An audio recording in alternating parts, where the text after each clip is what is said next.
If you've been on YouTube watching videos to try to improve movement limitations, then you've probably seen titles like this. This exercise fixes 90% of problems. Now, if this makes you skeptical, that's a good thing. Because the truth is, exercises don't fix movement problems. But there is a good idea with these videos that we can learn from. And that is that when done correctly, we only need a small amount of movements to get wide-ranging positive effects.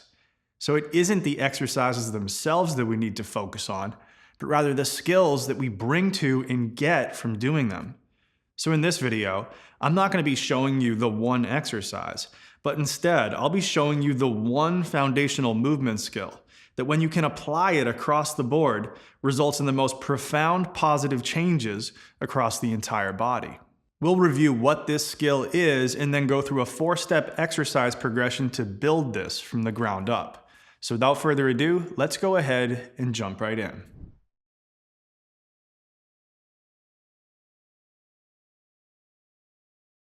All right, we got my buddy Mr. Phibbs here to help demonstrate this movement skill.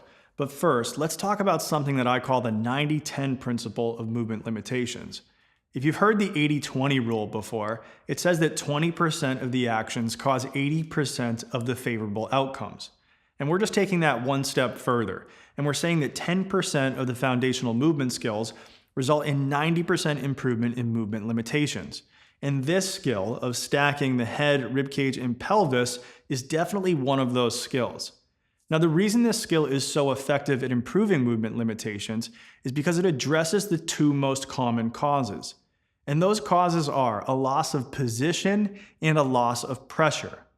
These two P's together will make it easy for you to remember, and we need both of them to be able to distribute motion through the body effectively. Position is just the ability to take the head, ribcage, and pelvis and stack them over each other. Pressure is the ability to create stability between the ribcage and the pelvis by coordinating the abdominals, the diaphragm, and the pelvic floor. When we're able to do this, creating pressure here, we not only get the most favorable expansion of the ribcage and movement through the axial skeleton, but we also create stability to unlock mobility out in the arms and the legs. And the good news is that doing this is something that you can learn pretty easily and then apply to almost any exercise that you're going to do in the gym.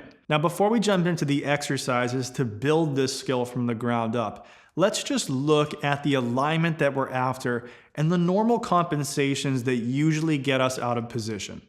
So if we look from the side view here, we can see a lot of things, but almost all the time we'll have this in common, and that is a shifting forward at the lower rib cage. You can see that this produces extension of the spine in this case, and a little bit of anterior pelvic tilt. But 90% of the time, if we address the lower rib cage and get that to shift back, the rest of it is going to take care of itself. As you'll know from some of my other videos, I am not a fan of trying to correct anterior pelvic tilt in most cases. And if you want to see a video on that, maybe watch this one I did on rib flare. Now, once we've done that, we've brought the rib cage back, we should be able to see the head, rib cage, and pelvis stacking over each other from this side view.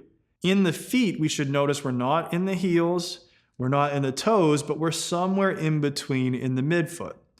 Then from here, we're going to gently engage the abdominals and take a breath in against that tension to feel what it's like to expand the rib cage and pressurize the abdomen. Once we get this down, then we can integrate this into the next 4 exercises to maximize mobility in the arms and legs and reduce movement limitations. Let's go ahead and check those out now. All right, so this first exercise is going to help us to take this stacked position and then get movement at the hip and the shoulder. This is especially a great way to practice getting hip flexion or anterior pelvic tilt without losing that stacked position. So to start off here, we're going to be in hands and knees, and we're going to use the hands to push that lower rib cage away from the table. As we do this, we should still be able to keep the head up. So if we're feeling like the head ducks down, we're probably tucking the sternum in a little bit too much, and instead want to keep a tall sternum, but use the hands to push the lower ribs back. Once we're in this position, then we'll check the lower back position. It should be that we're in a flat to slightly arched neutral lower back position, not a rounded and tucked under one.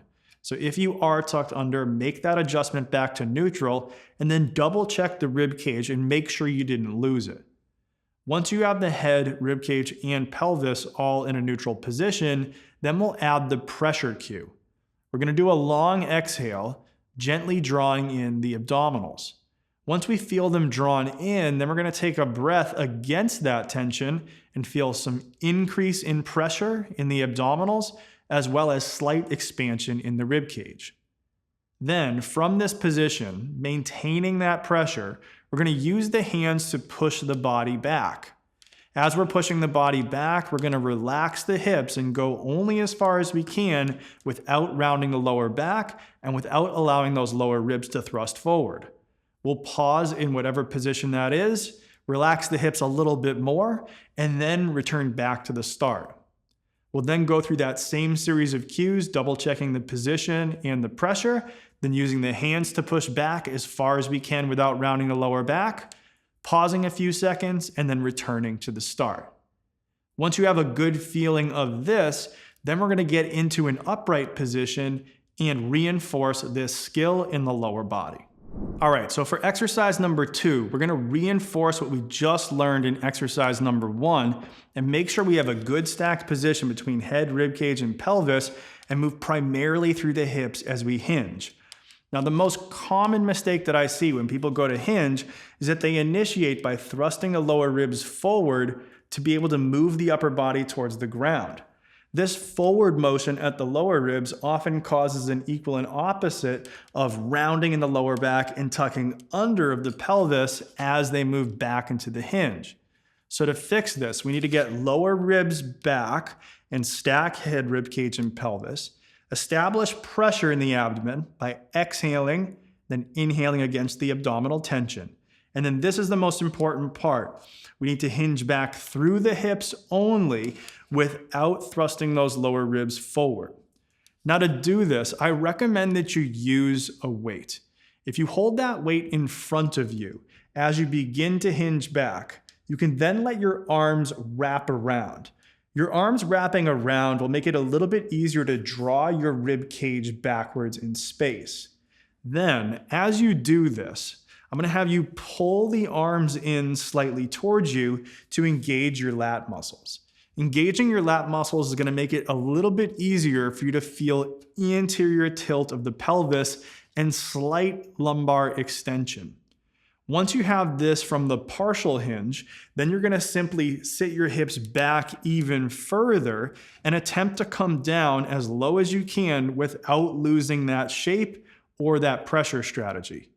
Then you'll exhale and return to the start and repeat for reps. So, drawing the lower ribs back, letting the arms hang down, making sure we have a neutral lower back position. Then from here, exhale to get abdominals, inhale to get pressure.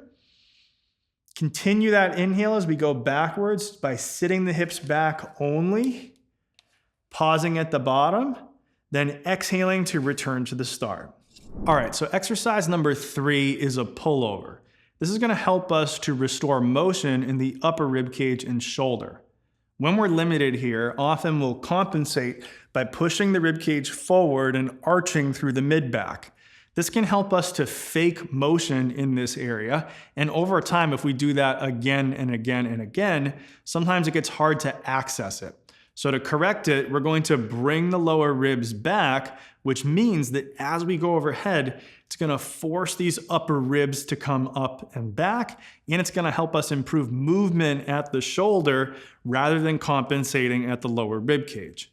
So to start here, we're going to lay back, and the first step is that we're going to reach up. As we reach up, we're going to bring the lower ribs down. We're going to do a nice long exhale in this position so that we feel the ribs gently come together. Once the ribs are together, we're going to take our breath in as we reach further up and back to get the upper ribs and shoulders to move back without losing contact in the lower rib cage. Then we'll exhale once again, bringing the weight back to the start, and we'll repeat for a number of reps. So again, reaching up to get lower rib cage down, taking our breath in against slight abdominal tension as we go up and back, feeling upper ribs and shoulders move back without losing lower rib cage. We'll then exhale to come back to the start and repeat for a number of reps. Now, once we have this skill down, we're ready to go on to the last exercise, which is going to integrate the upper and lower body together. All right, so this last exercise is a hinge Y raise. This is going to be the most challenging movement that we've done so far, and it's going to tempt us back into our old strategy. However, if done correctly, this is going to be a potent way to improve the stack and movement in the upper and lower body at the same time. So to set up for this, we're going to go through our stack first, bringing lower ribs back, doing our exhale, and then inhale against that to create pressure. Once we have that position and pressure, then we're going to practice hinging back through the hips, just like we did in exercise 2, without losing that stack. And then we're going to add overhead motion, once again, preventing that lower rib cage from coming forward. Once we do this, we can return to a standing position and then practice coming into and out of it, maintaining that stack the whole time. So starting, rib cage back, long exhale, inhale to create pressure.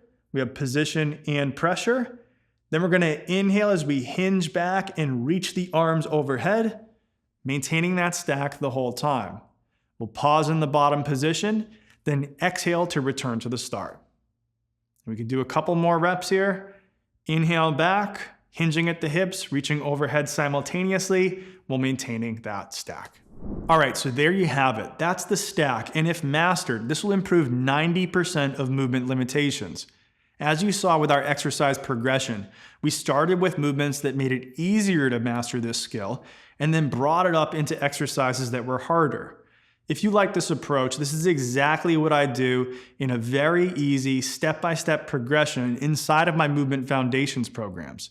We work on the stack and other foundational movement skills to help you get the 90-10 out of your movement program.